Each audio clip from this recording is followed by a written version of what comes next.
आज अगर हमारे साथ कोई आता है तो कहता है कि भ्रष्टाचार में लिप्त हैं, और कल उनके साथ जो जाता है तो डिटर्जेंट।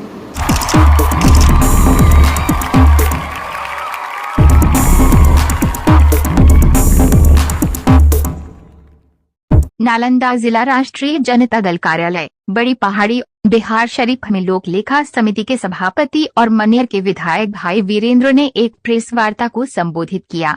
उन्होंने मुख्यमंत्री नीतीश कुमार पर निशाना साधते हुए कहा कि जब से नीतीश कुमार ने भारतीय जनता पार्टी के साथ सरकार बनाई है, राज्य में अपराध तेजी से बढ़ रहे हैं। भाई वीरेंद्र ने कहा कि नेता प्रतिपक्ष तेजस्वी यादव प्रतिदिन राज्य में हो रहे अपराधों का बुलेटिन जारी कर रहे हैं, जिससे ये स्पष्ट है कि अपराध नियंत्रण में सरकार पूरी तरह से विफल रही है।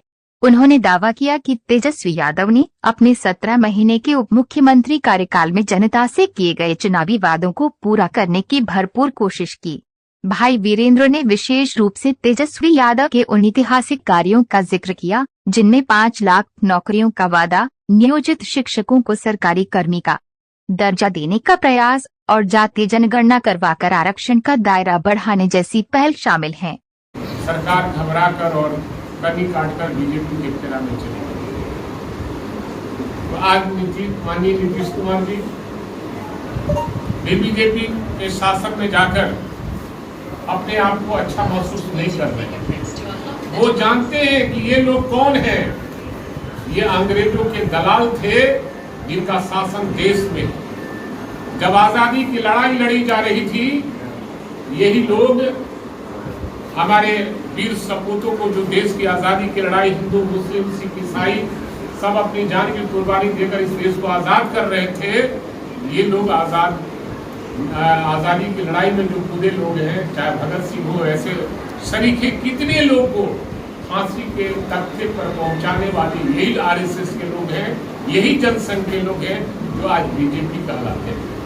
इसलिए देशद्रोही, तानाशाह, देश को बेचने वाला लोग का शासन आज देश में है। इसलिए माननीय मुख्यमंत्री भी विचार कर रहे हैं कि अब इनके साथ रहना है कि नहीं रहना है। और आने वाले समय में आपको लगता है वो समाजवादी विचारधारा से जुड़े हुए हैं। वो कर्पूरी ठाकुर जी के साथ, आदरणीय कर्पूरी ठाकुर जी के साथ, आदरणीय चौधरी चरण सिंह के साथ ये काम कर चुके हैं लोग।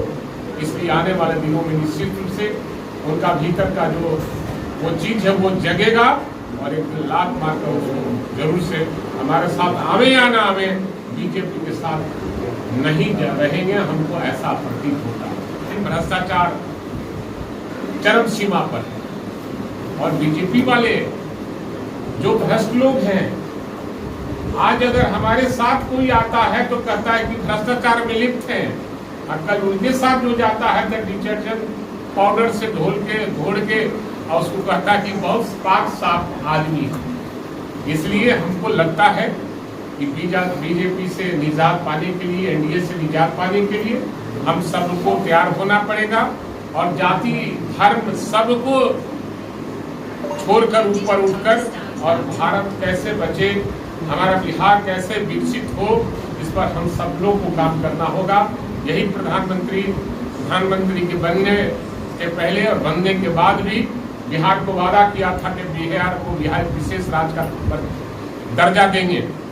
ये मांग कब उठी थी, आप लोग को जानकारी होना चाहिए। ये माननीय मुख्यमंत्री राबड़ी देवी जब थी, देश के प्रधानमंत्री थे अटल बिहारी वाजपेयी जी, उन्होंने गांधी मैदान में हमारी नेत्री जो मुख्यमंत्री थी, उन्होंने मांग किया था कि बिहार को विशेष राज्य का दर्जा मिलना चाहिए। उसी समय से लड़ाई चल रही है और दोनों सदनों से पास होकर और सभी दल के लोग एकमत से होकर सर्वसम्मति से भेजा था केंद्र सरकार को कि बिहार को विशेष राज्य का दर्जा मिलना चाहिए।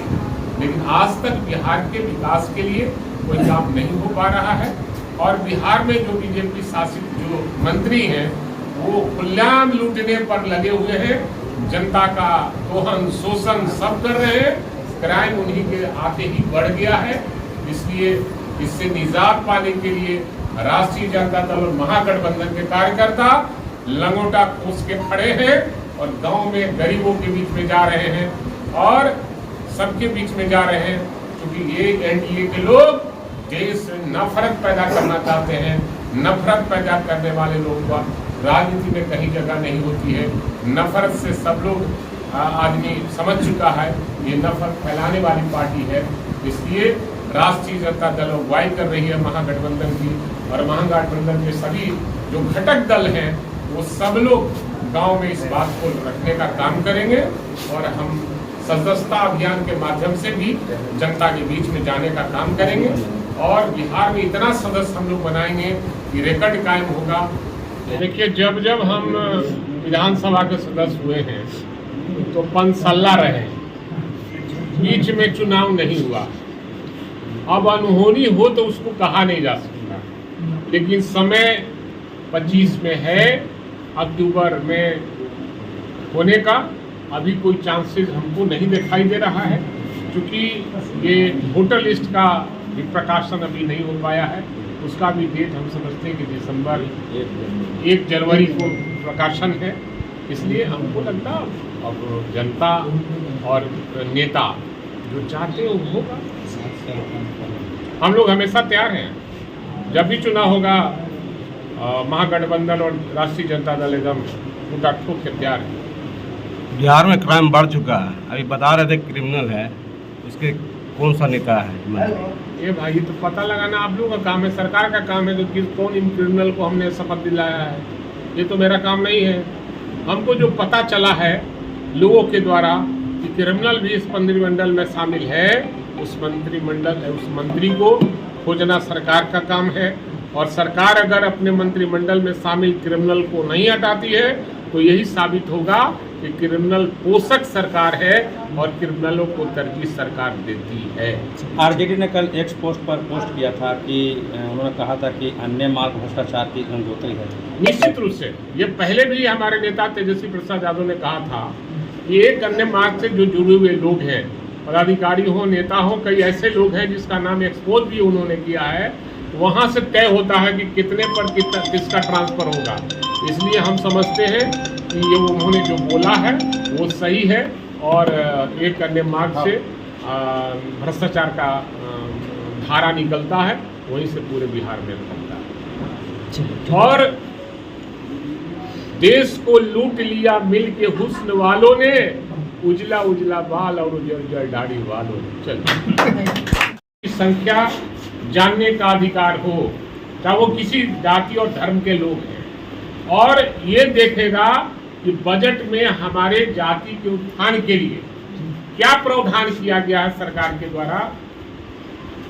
ये हर आदमी को जानने का अधिकार है। ये सरकार नहीं चाहती है, केंद्र की सरकार, कि देश में जाति गणना हो। बिहार में जो जातीय गणना हुआ उसमें हमारे नेता तेजस्वी यादव का बहुत बड़ा रोल रहा है, और इन्हीं के मांग पर माननीय मुख्यमंत्री ने बिहार में जाति गणना कराने का काम किया है। इसलिए